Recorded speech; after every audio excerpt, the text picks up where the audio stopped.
ఇంటి ఇంటికి నేను స్వామి సుట్టాన్ని అసలే కాను. నాకే బాధలు ఉన్నా నంది చెవిలోన చెబుతూ ఉన్నా.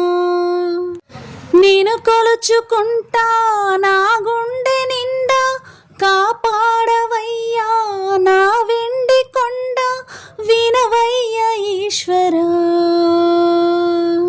నీ ఆజ్ఞ లేనిదే స్వామి చిన్న చీమైన కుట్టదే ఏమి, నీ చూపు లేనిదే స్వామి ఈ సృష్టే లేదంట ఏమి. ఓం శ్రీమాత్రే నమః. ఓం నమః శివాయ. ఓం నమో భగవతే వాసుదేవాయ నమః. మా ఆయనగారు అయితే పూజ కంప్లీట్ చేసేసారండి.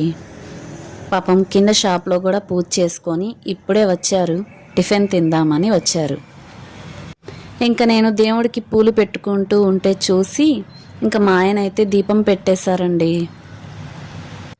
మగవారి చేత్తో దీపం పెట్టించుకుంటే చాలా మంచిది అంటున్నారు కదండి. ఇద్దరు సరిసమానంగా చేసుకుంటే ఇంకా మంచిది కదా. ఇంకా నేనైతే దేవుడికి పూలు పెట్టి అలంకరించేసుకున్నాను. మా ఆయనగారు అయితే దీపం పెట్టారు. చాలా హ్యాపీ అండి.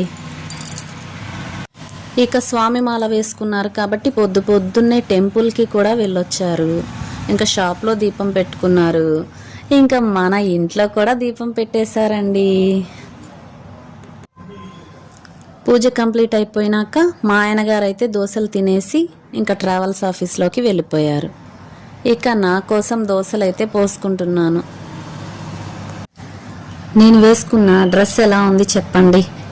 ఆ డ్రెస్ అయితే శారీతో స్టిచ్ చేయించుకున్నానండి.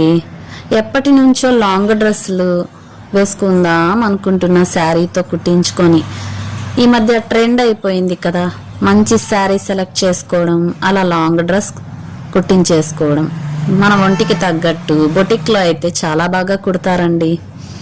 ఇక నేనైతే 2 చీరలు తీసుకొని 2 డ్రెస్సులు అయితే కుట్టించేసుకున్నాను.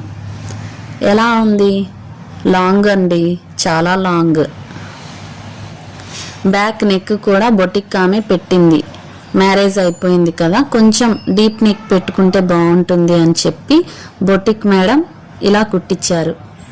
ఎలా ఉందండి?